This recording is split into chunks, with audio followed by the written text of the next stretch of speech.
now I have a great friend of mine. We've known each other, about a good 5 or so, 6 years. About 6 or 7, Six or 7 years. I was fresh. I met this guy at a RIA in Virginia when I first started. I was fresh. I had a few, 2, 3, 4 deals under my belt, so I had a little confidence, specialized knowledge. But I tell you, it's nothing like having a mentor. Because if it wasn't for that, I wouldn't have been at this RIA to meet Scott Jelinek, and it led to other things.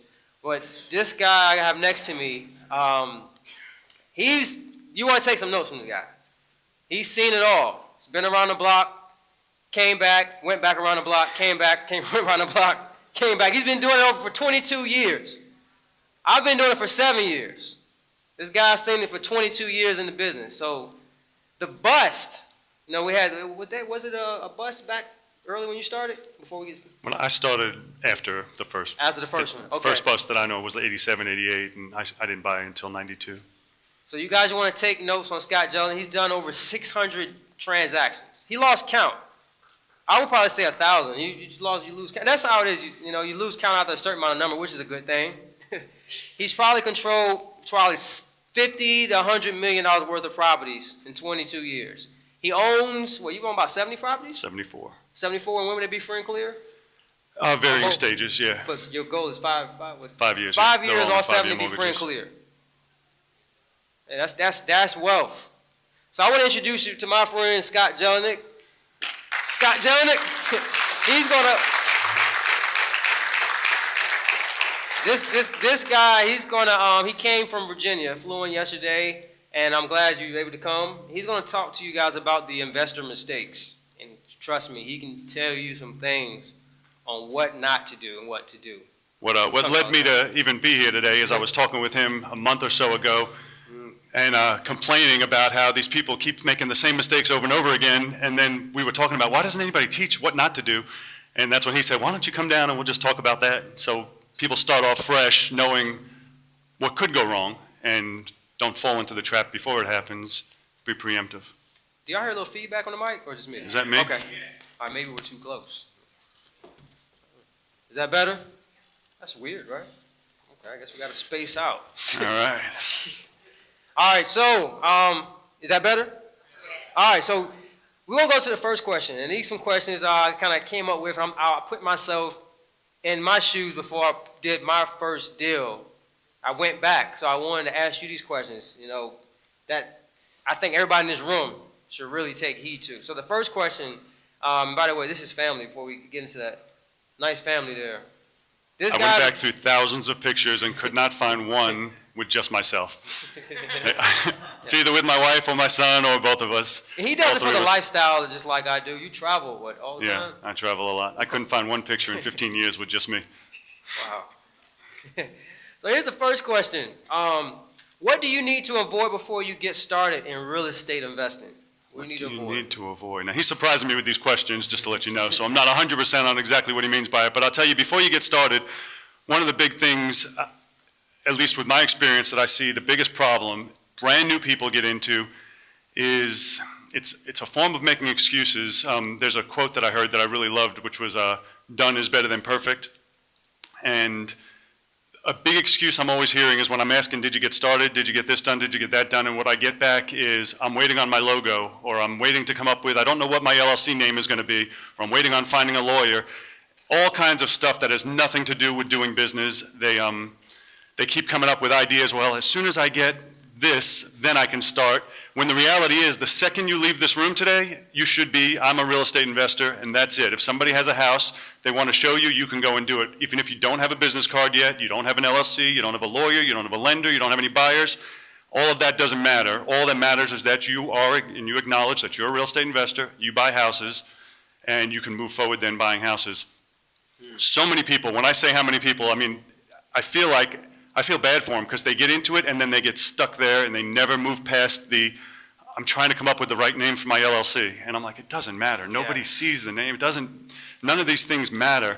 And as far as getting your, I can still hear the feedback, but I don't know if it's me or you. As far as getting your business cards, your website, all that stuff, I always tell people, I said, if 2 years from now, if you don't look back at your first run of business cards, your website and all that, and you're embarrassed by how bad it looked, that means you took too long now. So I'm like, just get something out there and get started. And then you can always improve it and tweak it and make it better as the years go on, but get something so this way you're started and you're actually doing business. Otherwise, you'll never do business. You'll remember years from now, remember I was going to be a real estate investor? I don't remember what happened to that. Yep. That's good stuff. So you're telling them that they don't have to have an LLC to do the first deal or next deal? Obviously, it's great to get an LLC, but don't let any of these things stop you from getting started. You get started, and again, if you don't have a buyer, well, actually, you can call Antonio. You guys are local. You can call Antonio. He's got buyers. None of these things should stop you from doing business, and in the end, from my experience with people, it stops almost everybody from doing business. When the reality is, my personal belief is it's just fear, and these are excuses to, rather than just say I'm scared, you're like, well, I don't have a logo yet. I'm waiting on the web designer to give me a special logo, and that's what I'm really going to impress people with. Nobody cares. And That's true. Nobody cares, and so people just use these stall tactics so they're not actually out doing business. Yep. When that's the only way you're going to make money is to get out there and do business. Y'all get that? What's analysis paralysis, give or take? Yeah, I know I'm a victim of that. most people are, yeah. All right. Question 2. So explain the roller coaster. I love this. A roller coaster of real estate investing. This is very, very important. Now, this is something that people don't like to hear, especially new, but it's better that you hear it. So you leave here today, and you get all the information, or leave here tomorrow, and you get all the information, you start doing your marketing, and next thing you know, you get some deals. You make 20 grand next month, and you celebrate, and life is great. I finally solved the world's problems. I made 20 grand this month. Month after that, you make another 20 grand, and you're like, I'm a genius. I'm rich. And so now in your head, you're computing, I made 20 grand this month, 20 grand this month. So in your head, you're thinking, now I make 240 grand a year. Yeah. And it happens to everybody. I mean, you start making big money, and so you just take that and times it by 12. I made this much this month, so now I make 360 grand a year. And now you build a lifestyle around 360 grand a year. The roller coaster is, it's not consistent. The only thing consistent about this business is its inconsistency. Now, I've been doing it for a long time, and consistently, I make a living every year, and it all works out to be a good living, but I have months where I can go and do no deals. And if I had planned on, oh, well, don't worry, I'm just gonna, I did this, believe me, I learned most of the lessons I have, I learned the hard way. So that's why I tell people to save you. I did exactly what I'm saying don't do. When I was during the boom and I was making so much money and everything was like, don't worry about it, you lose a bunch of money, I'll just do one more deal and cover it. Yep. Until there was no more deals. And I had so much negative going on with everything that it was a mess.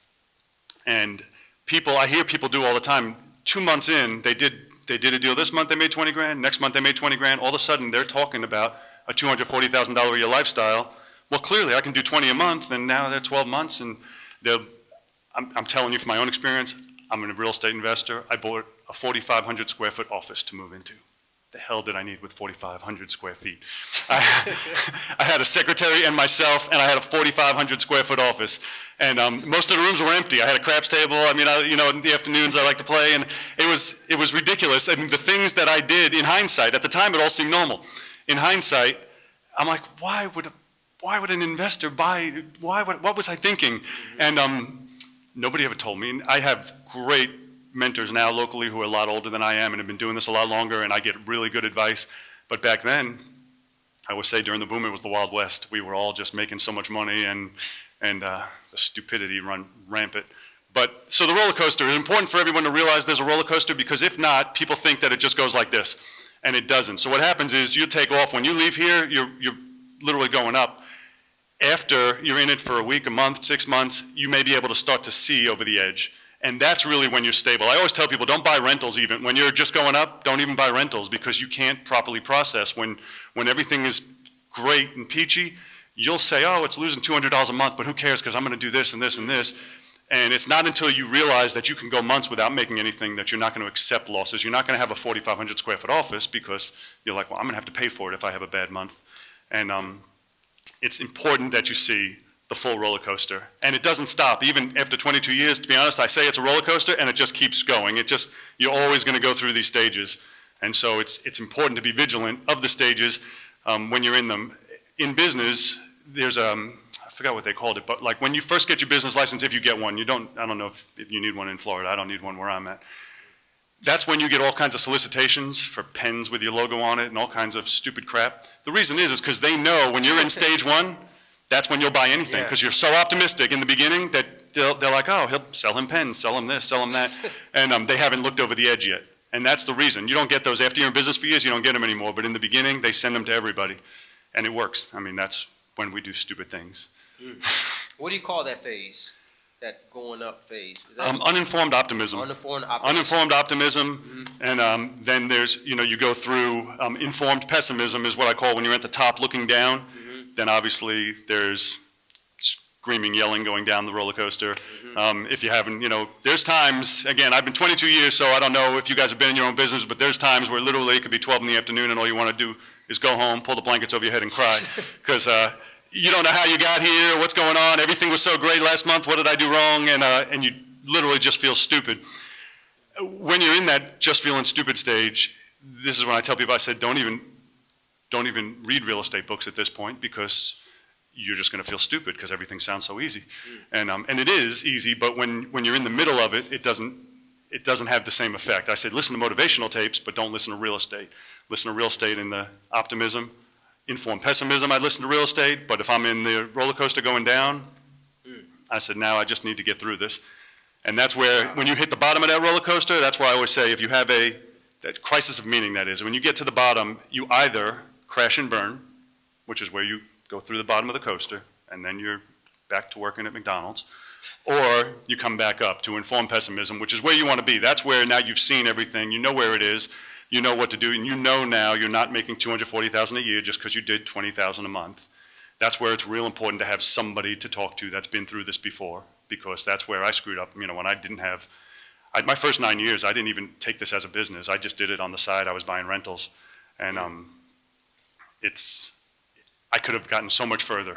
Wow. Had I thought about it from the beginning and taken it seriously as a business, and I didn't. I was just buying rentals. And I didn't flip houses till 2001. I didn't sell anything. Wow. And not to get off topic, but I'm going to tell you, since I opened the can of worms, I'll tell you exactly how I got started. So my very first house I bought was for myself to live in. And back then, this was in the early 90s, they had a thing called non-qualifying assumptions, which they ended in 1987, but you were able to still buy them throughout the term of the mortgage. And it was $5,000 down, $675 a month. And so my plan was, originally just to buy that one to live in. I didn't do any research. I didn't know about anything. I was 19 years old. Well, then on the same block, a sign went up saying $2,000 down, take over mortgage. And so I was mad, thinking, again, no different. I didn't even know how much was owed on the mortgage or anything. I'm just thinking the down payment, monthly payment. So I bought that one too, figuring cost average. And then I came up with a genius plan that, I'm a high school dropout, mind you. So I always say, I'm a genius plan that only a high school dropout can come up with, which was, let me buy $1 million worth of properties. I can go work at McDonald's, and then 30 years later, I'll be a millionaire. That was as simple as it gets. And that's exactly what I started doing. I started buying everything I can buy, 5,000 down, 1,000 down, 500 down. I even bought some. And I just kept them all as rentals. I didn't make a dollar on anything. Sometimes I'd lose money, repairs, vacancy, I had to pay out of pocket. I didn't make $1. Then 2001 came, and I got a really good deal, and I couldn't fund it because this wasn't a non-qualifying assumption. This was a straight deal, and I couldn't fund it. So I'm soliciting, trying to find an investor to fund it, and one of the guys offered to buy it from me. And again, I knew nothing about real estate. I never went to a course or class or read books or anything. I just did my own plan. Well, anyway, so he offered me 10 grand more than I was paying for it. And my natural answer was, well, I don't own it. I can't sell it. I didn't know. And he was like, no, just talk to the lawyer. We can do this and that, and more or less teaching me how to do an assignment, but I didn't know. So we went to the lawyer. The lawyer did he didn't even do an assignment because I was buying it from a bank. So it was a double close. And I left with $10,000, and that was the first money. I started buying 9 years earlier. That was the first money I ever made in real estate. Everything up until then, I fed the beast. I constantly fed it, but I didn't actually ever take a dollar out. And so I remember going home, and I'm thinking, 9 years I've been struggling with this crap, and never made any dollar. It was all for the future. It was all for someday, this is all going to be worth it. And then this one deal that was the bad deal that I couldn't fund, everything was falling to crap on, all of a sudden I leave with 10 grand on that deal. Wow. And so I remember going home and I'm like, I got to start learning about real estate now. And that's when I started meeting other people and becoming associated with the local RIA and reading books and going to courses. And in hindsight, I'm like, had I just done that 10 years earlier, I'd have been so much further ahead, but it is what it is. So I know you right now today. I know a couple of your mentors. Would you say that's important to have one? Well, again, I didn't have I had a lot of people I knew in the business for the boom, but everybody was a little crazy during the boom. Even myself. In hindsight, at the time it didn't seem that way, but in hindsight, we just did things that were so stupid. My guys who I deal with now as my mentors and partners, they're a lot older than I am, and they've been through this before. And had I been with them prior, I wouldn't have lost money during the bust. Wow. They didn't. They profited from it, and so I'm regretful because some of them, like Tom, who you know, I knew him then. He was a hard money lender. I knew him, but I wasn't friends with him. And it wasn't until after, because it is what it is. Right.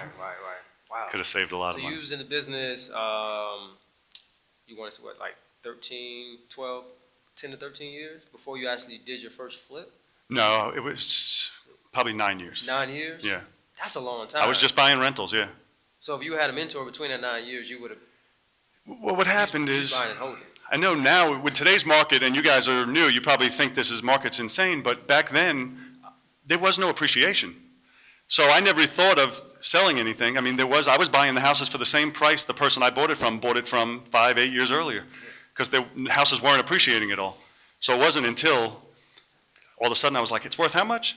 I paid 65. They're like, it's 85, 95, 109, 139. I was like, holy crap. Right. And for the longest time, there was no appreciation. Wow. That's crazy. Explain the always start, never finish mentality starting out. This is a trap I see so many new people getting into, and I have a good friend of mine. He's a very good friend. I'm not judging him, but every week he's like, I got a new plan. From now on, I'm going to wholesale lease options, and I'm going to do this. Next week, he's like, I got a new plan. Now I'm going to do every single week. He's got something new he's doing, and in my head, and I try not to judge him, but I'm like, if you would just do any of these plans, they're all good plans. If you just do one of them and stick with it, you'll gain momentum, and it'll all work out. But instead, I feel like every week he's starting a new thing. Maybe it lasts 2 weeks, a month, 2 months, but it's never long term. And then he's like, oh, now my new thing is I'm only dealing with military, and I'm doing this, and I'm like, please, just do one thing, do it well, continue on, and you can do multiple facets of your business, but you got to take it long term. Because like I was saying about the roller coaster, you can go a week or a month, and get no results. And if you don't finish it, basically all you're going to do, like thousands before you, is say real estate doesn't work. You're going to blame the industry. You're going to be like, real estate doesn't work. There's no money in it. I tried. I put out 6 signs. And you're going to say the whole thing doesn't work and real estate's a scam. And you have to finish. You can't just start. You have to finish it. That's crazy when people like email me or just message me on social media, just randomly, like, hey Antonio, I had a question. I've been doing this for like 9 months or 12 months. I just came across you on YouTube like yesterday. I had a quick question, or I've been following you on Facebook. I haven't got my first deal yet, and I'll message back about how many signs or how much direct mail did you put out? Well, I was like, I didn't do any yet. That's why, because you didn't implement yet. So that's very important. Because you got to go out there and take action. But first, like you said, mentorship is very key. So how long should you wait before doing your first deal? This is a good question because there's a lot of different answers, and my answer is simple. It could be 10 minutes from the time you leave here, or 10 months. I think where people fall into a trap, another big trap on this, on how long you should wait, is that they finish, they complete, they're ready, their mind's right, they want to be into real estate, then they don't find a deal, bless you. They don't find a deal, a week goes by, 2 weeks go by, a month goes by, and I call it first deal desperation, where they're just so desperate to be in the game, they want to have a deal under their belt, that it gets to a point where they'll take any deal. And basically, they get in and out of the business instantly. As soon as they got in, they're out because they did a bad deal, because they were desperate to get a deal. A lot of people confuse foreclosures is a great thing. Just because a house is a foreclosure doesn't mean it's a good deal. But we're all taught, foreclosure, oh, I bought this at foreclosure, I bought that at foreclosure. Well, just because a house gets foreclosed on, especially since the boom, most foreclosures are not good deals.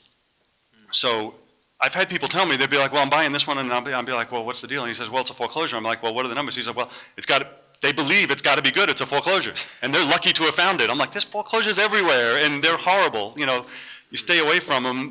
When it's REO, it's different. Then they're typically better, but just because it's a foreclosure means nothing. And first deal desperation, I have people that'll go, finally they get leads. You're saying this guy's saying, oh, I haven't had any appointments. So they get a call, and they contract it. And then they're like, oh, I got this. I finally got a deal. I got a contract on it. Well, how much are you paying? 80 grand. What's it worth? 95. And I'm like, well, what made you pay 80? Well, that's what the guy wanted. And I'm like, we don't really, no offense to the sellers, we don't really care what they want. Our offer is what the offer is. It's based on the numbers, minus the repairs, minus our profit. That's the offer. It doesn't matter if you wanted 80 or 180, our offer is still going to be 30. That's it. Our offer is what the calculator says it is, with no regard to what he wants. And new people have a tendency to feel that because they got a lead and he's motivated, they're getting divorced, the house is trashed, or whatever, that it must be a deal. And when they become desperate to get the first deal under their belt, they kill themselves. They do the first deal just for the sake of saying I did a deal, and they lose money and they quit. And so basically, that was the whole reason. We started talking, and I said, why don't we share this with them in advance so people don't do bad deals? Rather than just be desperate to get a deal under your belt, make sure it's the right deal. Make sure, and and you have Antonio, and you have local people that you can call and have a second eyes review it for you. So you're not just seeing through blind eyes of what the seller's telling you. The sellers love to tell you, well, my neighbor's house sold for, and when they love to tell you how much their other houses in the neighborhood that are nothing like theirs sold for. Mm-hmm. They got a 2,000 square foot house, and the house running, they're talking about 5,000 square feet. Yeah, on the lake, yeah. On the lake. That makes sense. Yeah. Who do you trust to take advice from, or better yet, who should you not trust, Scott? That's a tricky question. Well, basically, this isn't just real estate. I say the same thing for any area. This could be a relationship or raising your children or anything. My rule has always been I only take advice from people who are successful in the field they're giving advice in. It sounds blatantly stupid obvious, but you would be surprised how many broke people want to tell you how to make money. How many people that have kids in jail want to tell you how to raise their kids, and how many single people want to tell you how to have a good relationship. Yeah. And so it's literally, that's just the short version is only people who are successful in the field they're giving advice in. I don't know how many of you people told somebody that you were coming here, that you did this. Could have been family, friends, or anybody, and had negative feedback from them. Right, so you tell your family and friends because those are the people you care about most and you want support. The problem is they don't support you. They're going to tell you about their uncle who lost all his money because a toilet flooded the house and his insurance didn't cover it, and how he had a tenant who didn't pay, or he tried to flip this house and he lost money, and they're extremely negative and they don't want you to do it, and it breaks people's spirits. And there's a saying I heard, I forgot what, but basically they were saying it's not because these people don't love you, and it's actually because they do love you and they don't want to lose you. And they realize that they will. I mean, if they don't have the same mindset that you have, they will lose you. I mean, not to say you can't be friends with people who aren't doing it, that's not what I'm saying, but if you change and you start growing out of the circles you're in now, and they don't change, they get left behind. That's just the way it is. People think I'm cold sometimes when I talk about, I said you're going to have to find new friends, and I mean it, and it's not being an ass. My wife is so against that. Like, she'll say things to her friends. She still has the same friends always, and then she doesn't understand why people are mad or acting a certain way, and I'm like, it's almost like you're throwing it in their face. When you have somebody who's making 30 grand a year and you're talking about a deal you just did and made 60 grand in a week or a month, I said it's kind of almost abusive to them, and they get mad. And even though they don't want to get mad, they still want to, they still want to be friends, but they can't help it. It's just, it makes people angry at you. And even my own family doesn't listen to a word I say. I have total strangers will listen to every word I say. My own family could still work for making nothing and refuses to listen to anything I say. That's true. Yeah. That's true. Well, it's not lonely. There's a big group. You just have to find. Yeah. You just have to find new circles. And I've always told that to people, and they think I'm being rude. And it's nothing against my old friends. I'm still friends with them. I never say we're not friends anymore. Obviously we're still friends, but you end up getting new friends. It's just the way it is. What happens is if you don't, you go out to dinner. you're expected to pay every single time. Yeah. And in the beginning, you don't mind because you feel like, well, I'm making a bunch of money, it's okay. And then finally, you're like, I don't want to go to dinner with them anymore because I know in the end, I have to pay. Everywhere we go, I'm the one I'm just expected to pay. And so you'll end up wanting, you'll want to. It's just natural. It'll just happen. Whether you like it or not, it's just the way it is. I call it was a circle of influence. You got to Yeah. adopt a new circle of influence. What did they say? You're the average of the 5 people you hang out with most, and it's so true. If people don't believe it, I mean, you literally can think right now who your 5 closest people are, and you probably make real close in proximity to the amount of money you make. You probably live in the same proximity of lifestyle and houses, and if you intentionally, not accidentally, but intentionally decided, I'm going to start purposely seeking out people that are at the next level. And those are the people I'm going to try and go to lunch with and hang out with.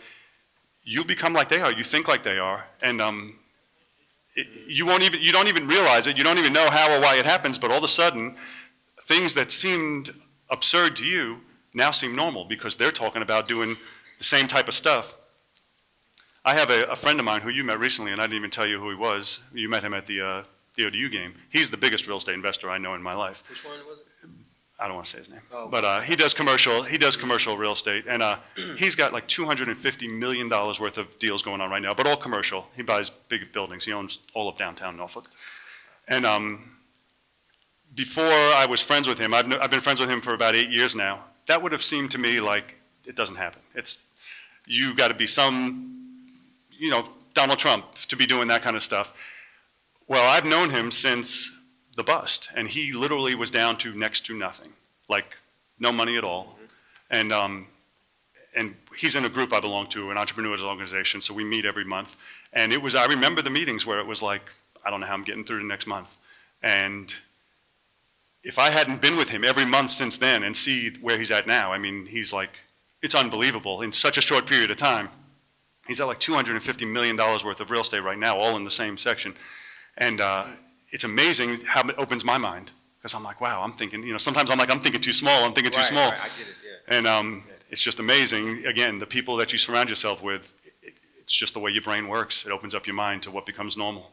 But then once you start hanging around the circle of influence, you find out things that's in you that you didn't even know.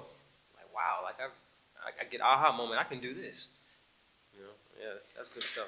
I'm going to cut you off for 1 second, too. Yeah. Something you said earlier where I think you're wrong on how we met. At the real, If we did, I don't remember it.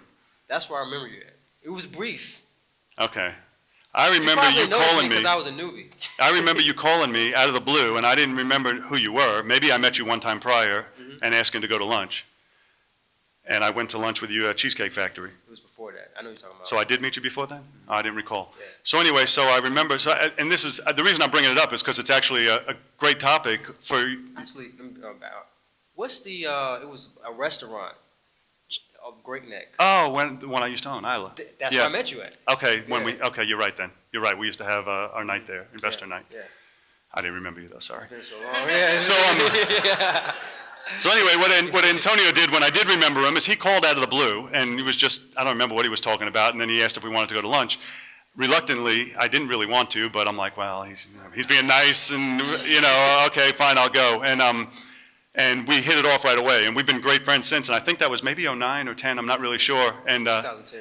and it's one of those things that I think back, and this goes for everybody, on how different your futures can be with one little different decision.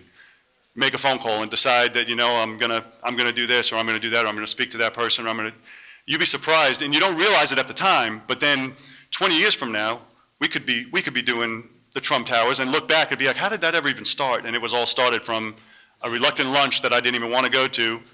And it's amazing how if you just make these little decisions and actually do something, how much it can change the whole course of everything. And we're both top wholesalers in Virginia market. I still do deals in Virginia, and we don't compete with each other. We always talk about deals. You make $25,000 on a deal. I'm like, yeah, I just closed on a nice deal too, 17, 20 grand, whatever.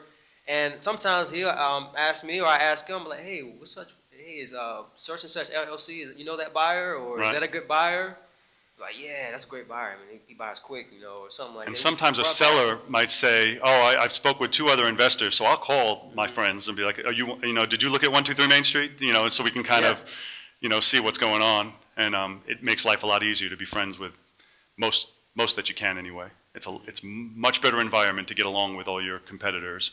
Yes. Yeah. Because you can do deals within each other, which is surprising. I have a deal that's closing this week. That's Troy Robertson. Do you know him? You know Troy, yeah. Well, so I just happened, coincidentally, I'm going to tell you about a deal since we're talking about doing deals with other investors.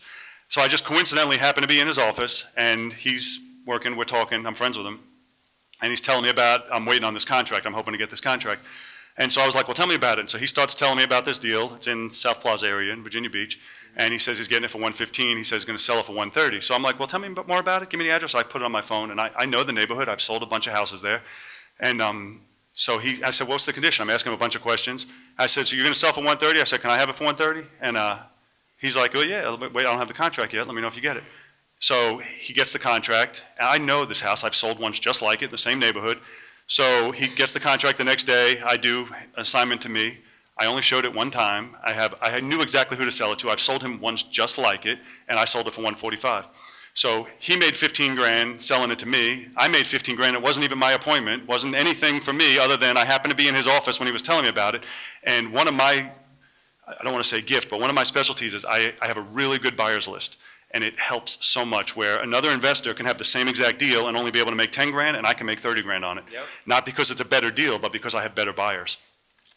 And that makes money's in the what? Money's in the list, yeah. The list. It makes all the difference in the world. I have better buyers, so other people's deals that they're selling it for the max they can get, I can still make more. And so collaborating with other investors is helpful. And so with the specialized knowledge, he's talking about that's double wholesaling. You can double wholesale. You can triple wholesale, quadruple if there's enough spread in there. I had me and the students deal about a few months ago. We had made $11,000 on the deal. The guy who had got on contract who we was selling it to, he flipped it and made another $9 grand on the deal. And I remember he was like, "Hey Antonio, I just sold this deal. Like I didn't do anything to it. Got another deal for me." I remember you telling me it's about a that. win-win situation. I had many deals like that. Or on the flip side, we'll get the property on the contract with somebody else, and we'll double wholesale it because we have a buyer's list. And if you ever find yourself being bitter when you know somebody else is making you can't find a deal and he's closing 30 grand, he made another 30 grand, he made another 30 grand, you got to check yourself, because that is the worst place to be, where you start feeling angry about someone else making money, you're dooming yourselves to never make any money. If you're not happy for him, sincerely happy that he's doing well, I'm sorry, go ahead.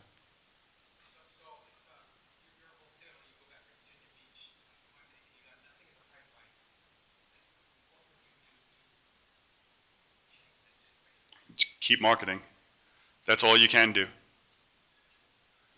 Money's in the follow-up. Yeah, we do consistent marketing every single month. And so we get, I don't know if you were going to get into this, we get leads all the time, but out of about 20 leads it takes, and I don't know what your numbers are, to get one deal that we actually close on. It takes me about 20 leads. And it doesn't mean I get 20 leads and I get one deal. I might get 40 leads and get no deals, and then the next 10 leads I got 2 deals. That's the averages. And so it's a matter of consistent flow of marketing. I go on almost every appointment if they have the ability to sell, and I would say out of every 20 leads, I probably go on 7 or 8 appointments. Out of 7 or 8 appointments, I probably make 3 offers to buy 1 house. Go ahead.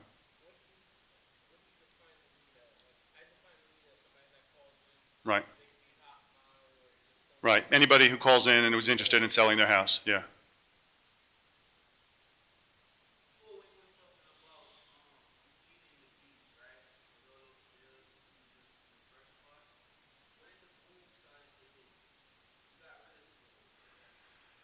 Yes, not in a good way. I had, and I'll tell you everything, I might as well. I don't know any of you. So I had almost $1 million in cash before the bust hit. I was just under, and I was so focused on getting to $1 million, and I never made it.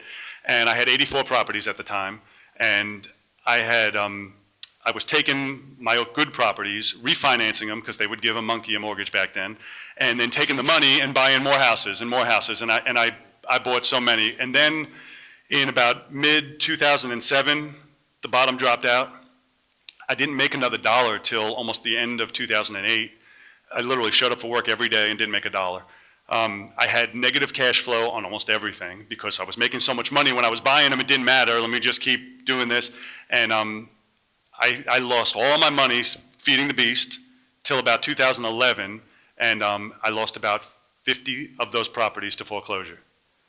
Since then, I've bought another. Now I have 74 properties, but everything I've bought since then has been either free and clear or on 5-year mortgages, which most of you are either free and clear now or just about to come free and clear. Having had lived through that, I've changed everything, where the old model, I know we're way off topic, but I'm going to say it anyway. So the old model that's taught in every real estate book, and I don't know if you even teach it, I hope you don't, is leverage, leverage, leverage, leverage, is what everybody teaches. You know, and the old saying, they say, if you have $100,000, you can buy one house for $100,000, or you can buy 10 houses with $10,000 down each. And if the market goes up 10%, with a $100,000 free and clear house, you made $10,000, you made a 10% return. But with the 10 houses with $10,000 down, it went up 10,000, you made a 100% return. And that's what they taught, that's what they all teach, and then even since the bust, that's what they still teach. I read the new books and I'm like, why are they teaching this? What they didn't talk about is that if it goes down 10%, you lost everything. Where if your free and clear property went down 10%, you lost 10%. If the leverage model went down 10%, you lost everything. Or even worse, if it went down, as happened in 08, 30, 40, 50, 60%, you lost everything and you're upside down. Where if you were paid that cash for that one, you may not be having that equity, but you're not paying a mortgage and you're still collecting your rents, you're still positive. It changes everything, and that's why I'm thankful for the bust in the sense that it changed my whole outlook. I'm a big fan on free and clear now. I'm not at all into the leverage model. They still all teach you the leverage model, and I think the reason they teach it is because it seems so easy, because people's natural thoughts are, well, how can I buy a $100,000 house? I don't have $100,000. So it's easy to say, well, just get a bunch of mortgages. There's ways to do it inexpensively, and you have to get a mortgage, obviously, but I just don't believe in the 30-year thing. I think that's a scam. I don't either. We were all tricked into thinking 30 years is normal of enslavement on a house. I think 5 to 10 years is the max you should finance a house for. Going back to marketing, I know there's bandit signs, the direct mail and all this stuff, and you guys do stuff in Virginia as well, and I don't know, Texas, whatever, there's a lot of markets. Do you feel like some things work better in other states than others, or? I think it's all the same. One of the things that I do, and he went over most of the marketing, but not everything, is people always say, well, how can I get more leads? How can I get more leads? And one of my sayings that I'm always saying is, I don't know one way to get 100 leads, but I know 100 ways to get one lead. And so what I always tell people to do is do everything, the stupid little things too, because I do the drop cards. I'm sure you've seen them. You do them too. The little $100 bills, and I call them billboard cards. They're basically just like a billboard, but shrunk down into a business card size. Where I don't hand those to people. Those are the ones I stick on gas station pumps. I stick them at Starbucks and Walmart, wherever I am. I stick them when I'm in the supermarket. I stick them in the little, the coupon things that are sticking out on the aisles. I stick them everywhere. I always have them in my pocket. And the thing is, and I don't get a lot from them. I probably get 2 deals a year from those, and I probably get 2 deals a year from the drop cards, the $100 bills. But there's so many different things you do that if you do all of them, you have a steady flow of leads. If you just say, all I'm going to do is direct mail, well, when direct mail's dry for a month or 2, now you have no leads. And so I say I'd rather just do everything, even though some of them, people are like, why do you bother? You only got one deal last year from that. And I'm like, well, one deal might make you 30 grand, and the whole thing, the whole box of whatever cost me 20 bucks. So I'm like, it's just time. Now, I don't drive around to go put these things out. I do them where I'm already at. I wouldn't go to a gas station and stick them on pumps, but when I'm pumping my gas anyway, I stick them up. I wouldn't go to Walmart to stick out cards. I wouldn't go to a Starbucks to stick up a business card, but when I'm already at Starbucks, I'll stick it up, wherever I am. When you pay your check at any restaurant, I always stick in, I do it everywhere. It's just, I don't even think about it. I do it wherever I am, I'm always sticking it out. And the short answer is, you never know where your next big deal comes from. You don't know. It could be that girl that's serving you your coffee just inherited a house. You don't know. Or just found out she's going to get foreclosed on. You don't know anyone else's situation, and they don't know you buy houses unless you let them know. And so that kind of stuff costs nothing. So when people are like, well, I don't have money well, that costs nothing. That's $20. So there's no reason to not do the stupid little things. That's the point. Go to the next one, Scott. Can you do this business solo, or do you need employees or a team? Well, I did it both ways.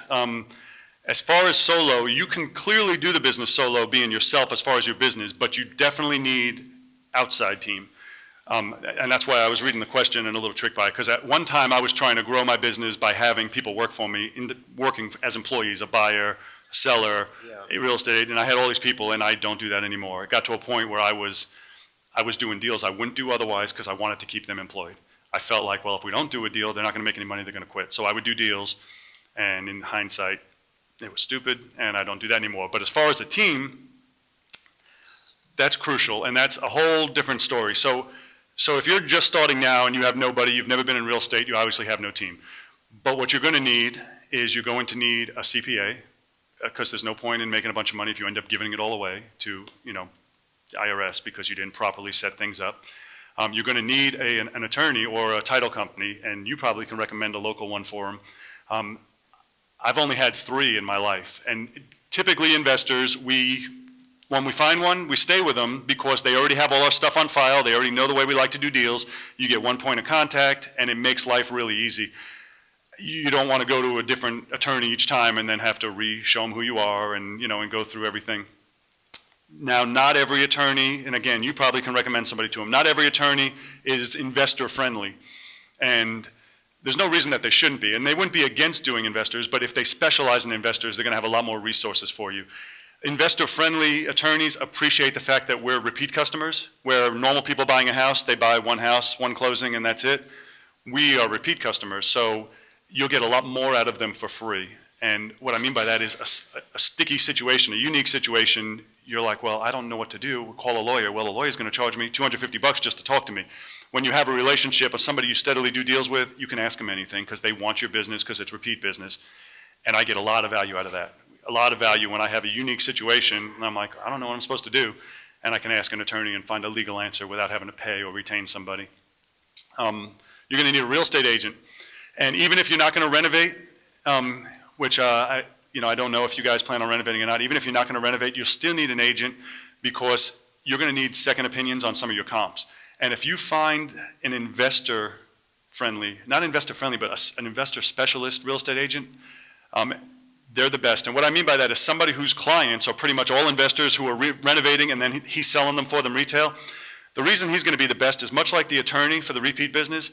And I'm thinking of, you're friends with the same one that I'm talking about in my head. Who I'm using now, I've been using him for maybe 6 or 7 years now. When I have a deal, I call him and he knows which of his investors he wants to put it to. Rather than, even though I'm friends with those investors too, I let him call because now whenever he refers them the deal, they make sure they list it with him. So I'm helping everybody all at the same time. And it helps me because I'm not the one selling the property. Obviously I don't do this on every deal, but if I have a special deal where it has to pop the top or it has to be a new build, I'd rather. Explain pop the top to the. Do they do that out here? Yes, pop. It's real popular in my area now in older neighborhoods where they're popping the top. They're taking these little 900 square foot houses and they're gutting them down to nothing, leaving the 4 square walls on the exterior out, and then building a second floor on it. And inside it's brand new construction. Then they wrap it, and when you go drive by it when it's done, you would think it was a brand new built house. But you don't have new construction permits, which is one of the big reasons, and you don't have to redo the foundation. Sometimes they'll just add on for a garage, and you don't have to do the taps for the water. Everything's already done, so it saves them a lot of money. What would cost about $140 to build cost about $110 if you pop the top. So that's real popular in my area right now. That's hot. What are your thoughts on flipping houses TV shows, Scott?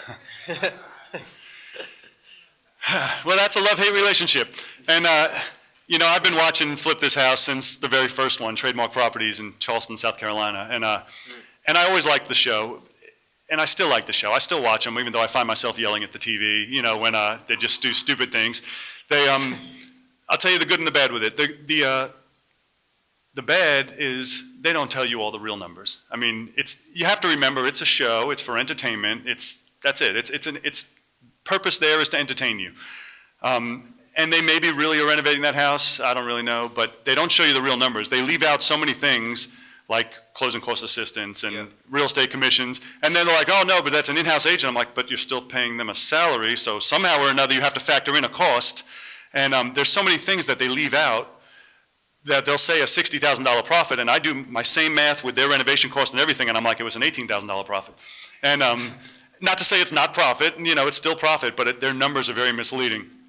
What I like about the show, what I like about all those shows, especially as a wholesaler, is there's 100 new people or 1,000 new people or 1,000,000 new people a day who are like, I'm going to flip houses. And as a wholesaler, I'm like, I got something to sell you. And there's tons of people that, interested in getting into real estate because of these shows. And so it broadens our market of people to sell to. I have an extensive list of people to sell houses to, but when I sell to a professional investor, I know exactly how much I have to sell it for. When I sell to a new investor, I know exactly how much I can sell it for, because a guy who has a full-time job and wants to renovate one house a year, he's happy if he makes 15 grand. And he did good, and he made 15 grand. That same house to a full-time regular investor, he's like, I won't do it, making less than 30. So that difference is 15 more I could wholesale it for if I found this buyer. And that's a huge difference. So that's what, having a bigger investor list, that makes all the difference in the world. Because a professional investor has strict criteria. They're not messing around. But a part-time person doing it before and after their job, any money they make, 10 grand, 15 grand, 20 grand, they might be working for 40 grand a year. Now they just got a 50% raise by doing this one deal. So it works for them. They don't have the strict criteria.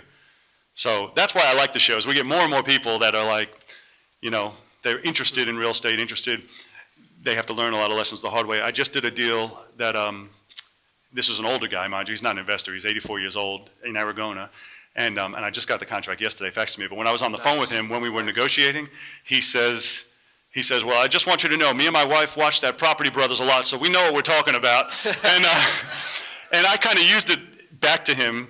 You already told me you know what you're talking about, so I kept saying, well, you obviously then you watch, so you know what we're going to do with the place, and you know how much we're going to, go to place. And I used his own stuff back on him, but it was just funny how he was almost using that as a strength and a negotiating tactic, is that he watches these shows.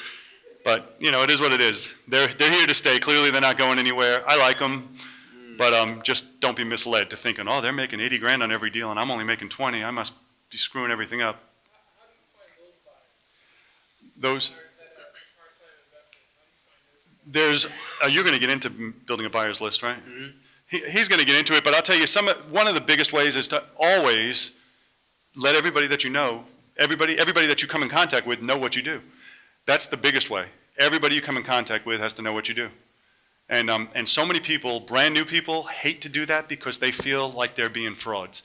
I've talked to people and I say, well, did you tell them you buy houses? And he's like, well, I don't want to say it because I've never really bought a house. And they feel fraudulent in that, I don't want to lie, I've never bought a house, so how could I say I buy houses? It doesn't matter, that's what you do now. You buy houses, you just haven't bought one yet. It doesn't mean you don't do that. And so you have to go in from the second, I said today when you leave here, you have to have the mindset of you're a guy who buys houses, even if you've never bought one. Because if you say someday I want to buy houses, or eventually I'm going to buy houses, or this is what I plan to do, then they're going to talk to somebody who actually buys houses. You're of no use to them. But if you buy houses, then you're the guy. I might buy houses, right? It says I do. Anybody ask them about their button? I actually went to Panda Express and she was like, oh, you buy houses? I was like, yes, I can buy houses. Yeah. I'm trying to buy this first property. Wow. So if you had your card, you'd be like, hey, here's my card. No, yeah. A couple more questions for you, Scott. Yeah, go. And this is not just limited to an area. You do this in any part of Florida, out of the country. What about international? I'm not very familiar with international. I know one person that does international, and they do in Panama, but he's from Panama. I couldn't advise you properly on that. I really don't know how international real estate works. Nice. Joe.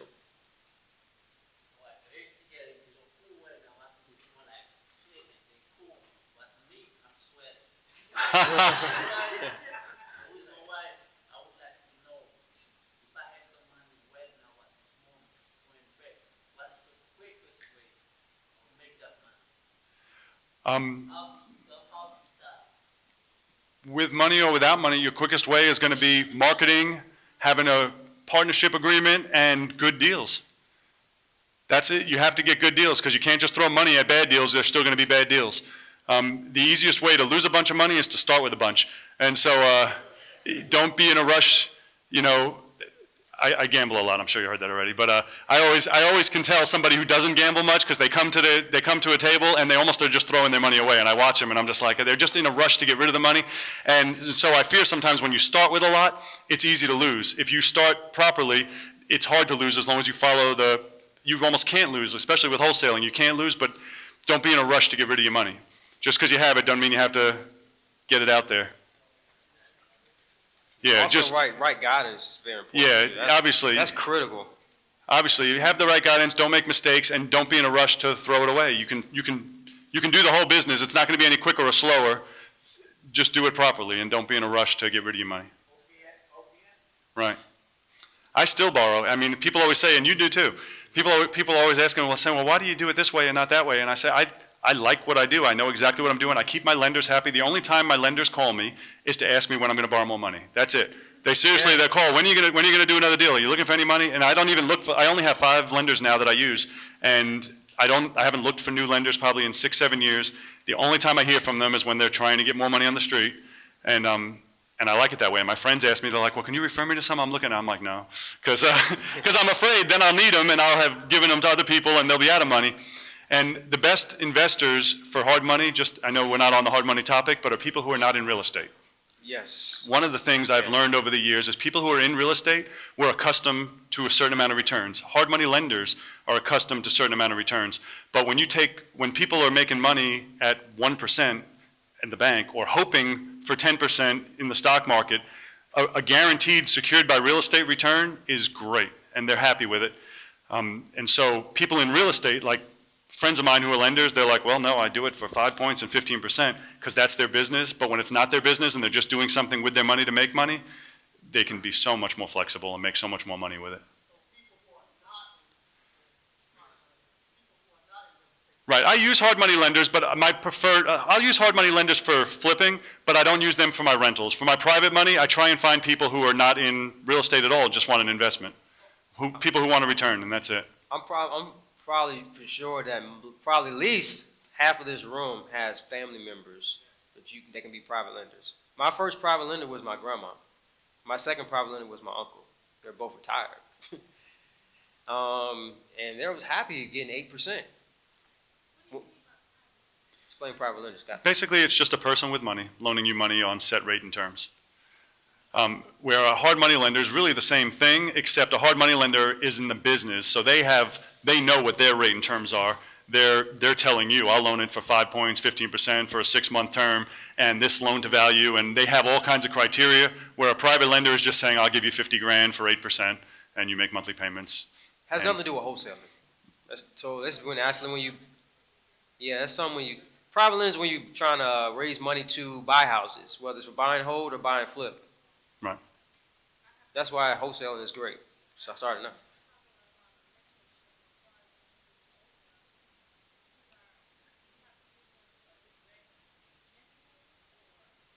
We'll touch base on that tomorrow. I have some spots open and some opportunities open for you guys. So I'll talk about that tomorrow.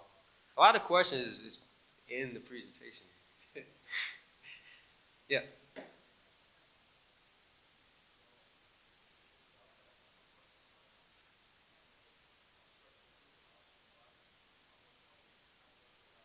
That's a great advanced question. What was the question? You want to know about subject twos and option to buy, lease options.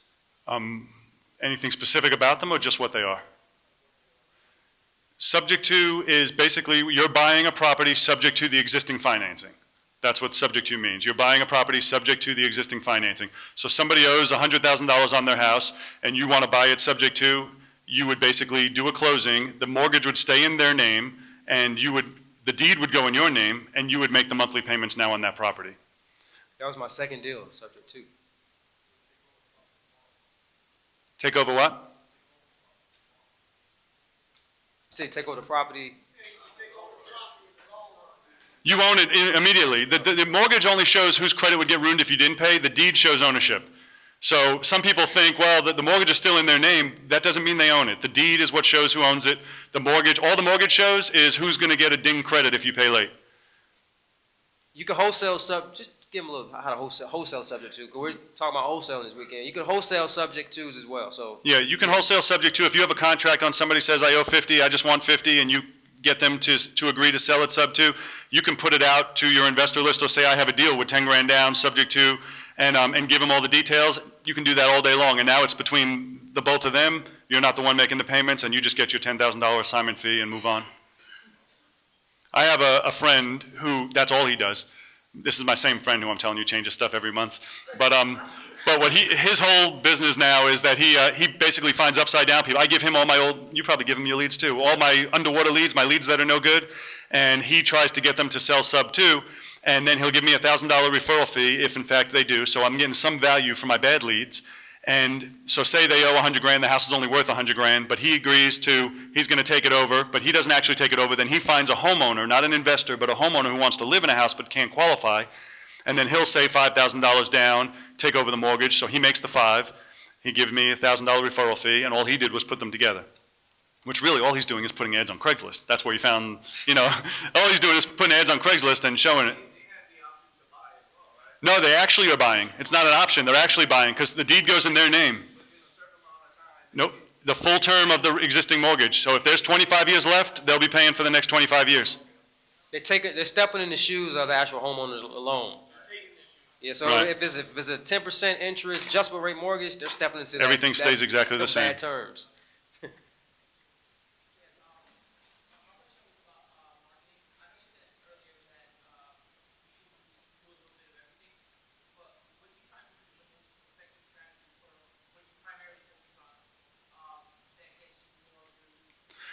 That's a great question, but the real answer is do them all. And to say what gets the most, I would say is bandit signs and direct mail. Bandit signs and direct mail get the most, but they also are, bandit signs are the most labor intensive and direct mail is the most expensive.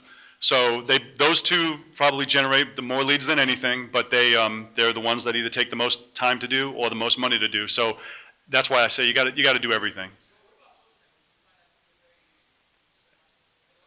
Not online. I've through networking I've found a lot of deals and buyers, but I haven't found any like through Facebook or anything. I'm not sure if you have. Facebook ads, yes. Yeah, I haven't. But I'm not very computer literate at all, so I stay away from that kind of stuff. Yes.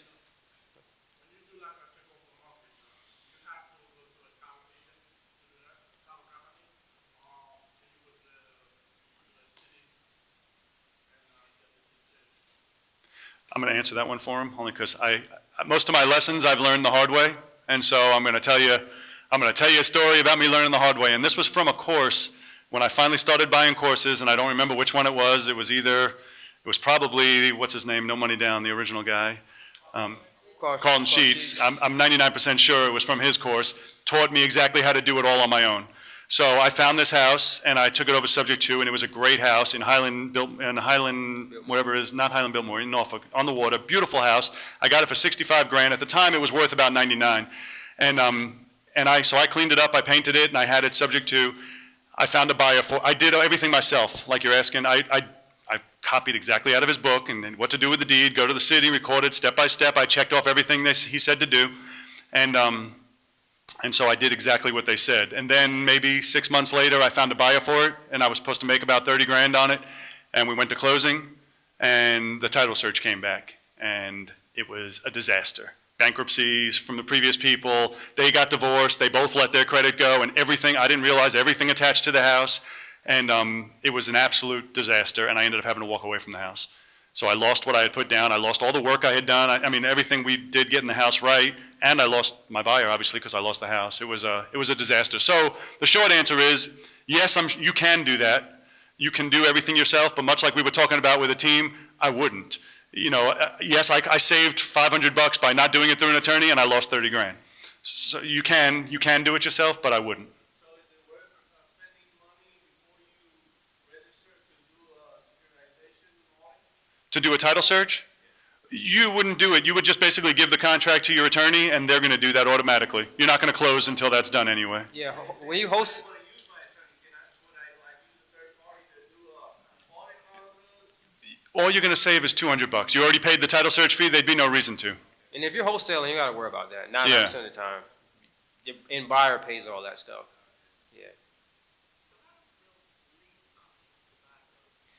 You talking about as a buyer or a seller or both?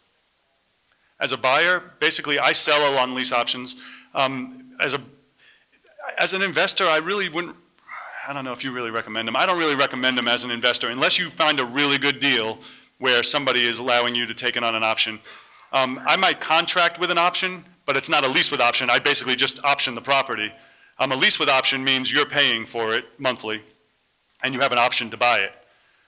Now, there is a whole industry, which I don't think you're teaching, and I don't do it, which is wholesaling lease options. That's another wholesale. Do you teach that? Yeah, I teach that. I It's don't another do wholesale it. route, yeah. Yeah, I don't do it, but it's a good business. It's a business that anybody can get into, and you can make money literally in a week. You basically find people that have properties that they either want to sell or can't, or have properties for rent, and you basically are asking them, well, would you give an option to buy it if we rented it? You contract with them, and then you're advertising the same house for sale with $5,000 down and the same terms, and you make that money. You make the $5,000, right? Wholesale and lease options. Another wholesale strategy. You mentioned this before, but again, subject to the existing mortgage funding source. Somebody finds out a new person's making a payment, first year. Well, they can. The bank can call the due on sale clause. Yeah, I have had that happen once in my life, and it was because I had a tenant who was just a nosy girl, and for some reason or another, the mail went to the house. She called the police, thinking that there was some kind of scam. She's like, well, I got a mortgage statement, and that's not my landlord's name. She called the police. The police did nothing and said, well, there's nothing we can do for you. And anyway, so then she called the mortgage company. The mortgage company then, I think, felt obligated or was obligated to do something. And so they pulled the deed, saw I owned it, and they called the due on sale clause. And that was the only time, and I've probably bought easy 100, 150 subject twos, and that was the one time in my life that one got called. I had to pay it off. I borrowed the money and I paid it off. I remember you telling me about that. Yeah, one time, and it was caused by a girl. Yeah, she called the police. I mean, she was really like into it. Like there must be some scam going on. Subject twos is probably the best way to buy a house with no bank. You can have the worst credit. No. Subject to, you own it. The deed goes in your name. You actually own the house.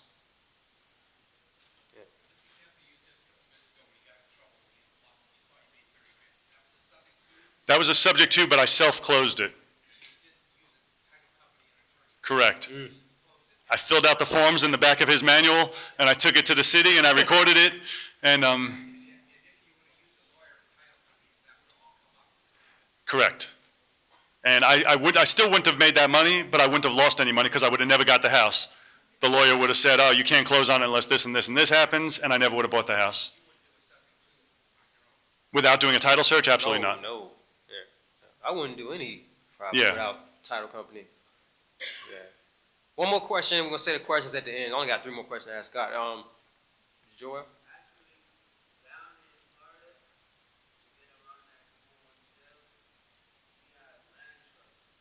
Yeah, we have Yeah. them as well. Mhm. We have them too. I know people that use them. I just never have because I've never had an issue with it. But yeah, the land trust, we have those as well. It's a great idea. Hey, Scott, what should you do if you did your marketing for a month and you did not get any deals? Well, I think we already spoke about this, but the real answer is keep marketing. If you ever stop marketing and say, I spent $5,000 on marketing and I didn't get a deal, and so I'm going to stop marketing for a while, you might as well just quit, because if you don't market, you're out of business. This whole business, especially if your business is wholesaling, this whole business is marketing. We market for sellers, we market for buyers, we market for tenants, we market for private money lenders. All we do is, we're basically a marketing company with real estate as our product, but we're a marketing company. If you ever say, I'm going to stop marketing, or I didn't get any leads and I need to save my money, then you pretty much are saying I'm out of business, because you can't be a marketing company and not do marketing. And especially as a wholesaler, I know we say we're in real estate, we are in real estate, but we're marketing companies. That real estate's just our product. And you have to market. There's other ways you can try and do the more guerrilla marketing tactics and try and do the less expensive stuff, but you have to still be doing marketing. I've had months with no deals, and I've had back-to-back months with no deals, and a lot of leads, but no deals, and it gets very heartbreaking when you're like, I spent all this money, I went on all these appointments, and what the hell's going on, if I don't get a deal soon, and but then you'll get a month and you'll have 4 deals, and you're like, holy crap, this is great, it's Christmas, and it's just the way it is. And I say it all the time. The only thing consistent about this business is its inconsistency. It's a roller coaster. There's going to be times where you're going to be like, every appointment I go on, I went on 5 appointments, I bought 5 houses, I'm the greatest buyer ever, I'm a genius. And then you can have when you go on 50 appointments and you buy nothing, and then you're like, what am I doing wrong? But it's just the way it goes. You have to stay consistent with the marketing. That's right. And the other thing is you have to have, this is what got through to me, is you have to have somebody else who's done this or is doing it to basically guide you through it. Because otherwise what happens is you're going to quit. And I hate the idea of even saying anything negative when people are brand new, but that's what we discussed. I said I'd rather say it and have them not make the mistakes than not say it because you don't want to throw out anything negative and then they all fail. You know what I mean? I'd rather you know what to do and not